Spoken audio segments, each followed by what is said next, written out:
G'day YouTube, welcome to the definition of optimism. The whirligig spider,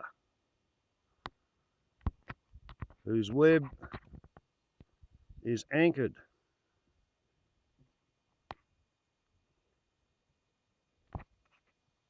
by a top strand and a bottom strand going over there to the solar light.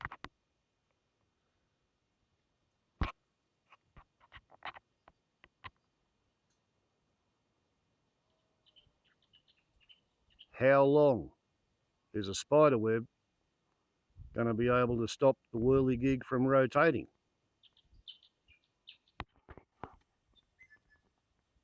The optimistic little whirligig spider.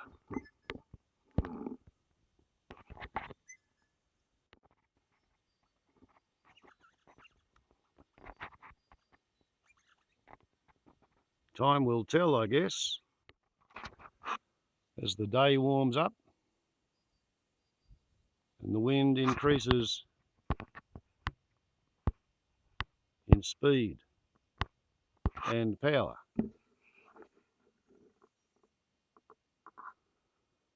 When I first saw this construction, I didn't realise that the web was anchored onto the solar light. I think if the web was entirely inside the whirligig, it would have a better chance of survival.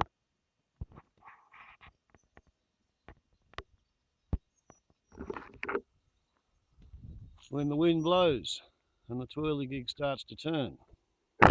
Oops. Don't know if this is going to show up on the camera, but over there is the male.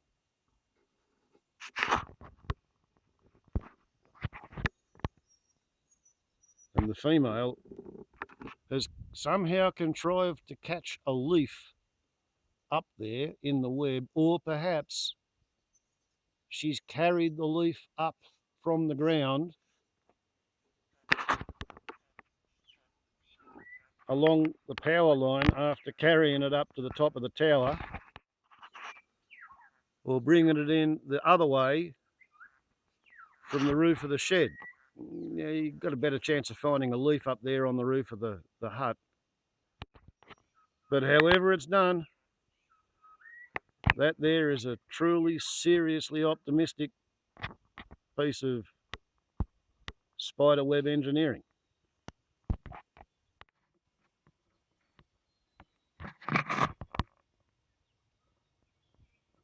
Sadly, I can't get good light on the whirligig and the spider and an uncluttered blue or white background.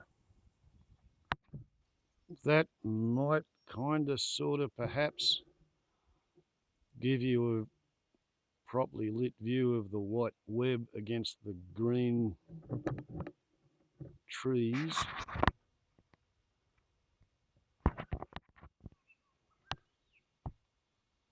But this is probably going to be the best view of what's going on. If anything, if sufficient wind arises to be able to turn the little turbine one way or the other.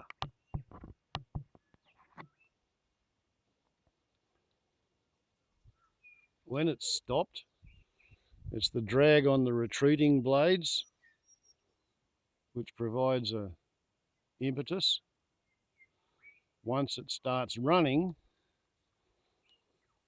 it's the reaction to the aerodynamic lift on the top quadrant of the advancing blade and the bottom quadrant of the advancing blade, from there to there and from there to there. So this is a vertical axis wind turbine which is capable of self-starting and running up to a fairly interesting turn of speed. Had it hanging up there for a week before I figured out how it starts and how it runs and why it works.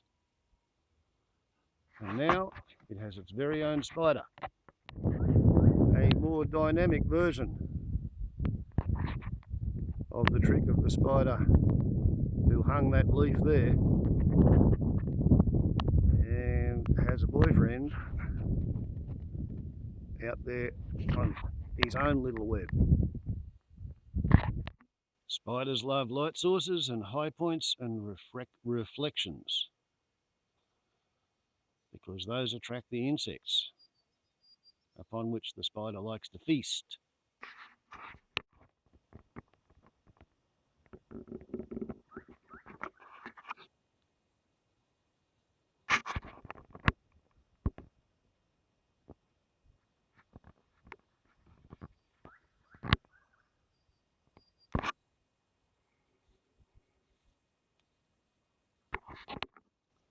There we go. Angle of the dangle and the sparkle factor max.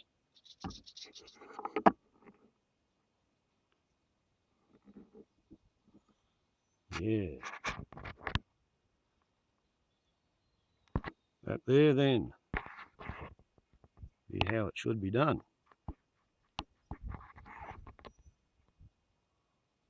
They do to boot it.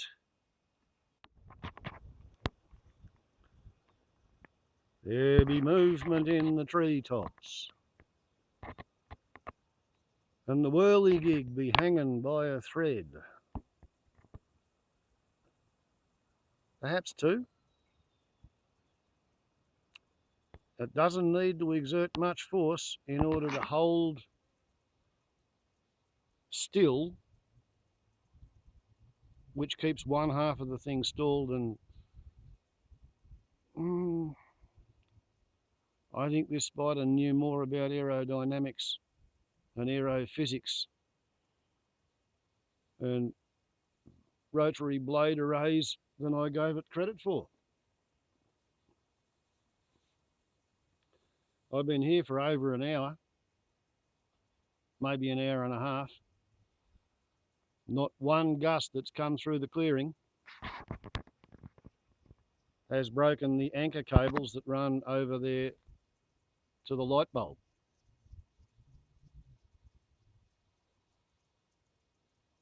Sometimes the wind direction changes and it oscillates through 20 or 30 degrees, but that's all it does. It's completely refusing to spin. So congratulations, Spidey. At this point, your engineering is winning. The spider that caught the windmill.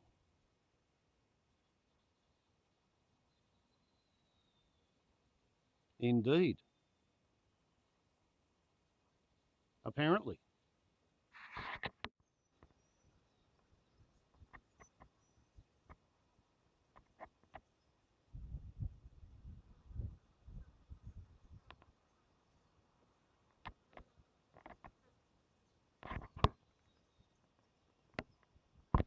Once again, there'll be movement in the treetops. Kind of sort of thing. That's unfortunately full telephoto, but it does give you a dark background with the whirligig properly lit from sort of north of the zenith of the camera, and it gives you an absolutely free floating aerodynamic arrowhead of a D-engine model of a 747, which shows you which direction the actual local wind is. Shall we call it 1.5, 2 meters away from the whirligig.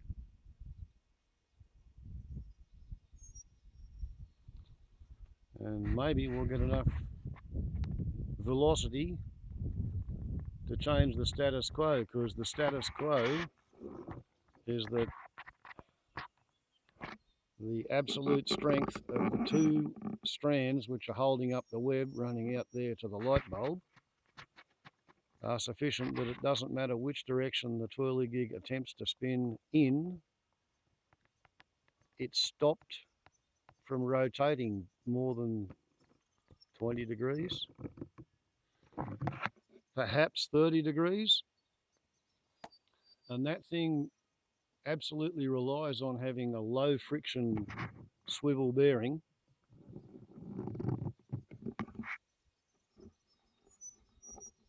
so that the slightest asymmetry of thrust and drag and vectored action reaction to the redirection of the passing wind stream causes it to rotate.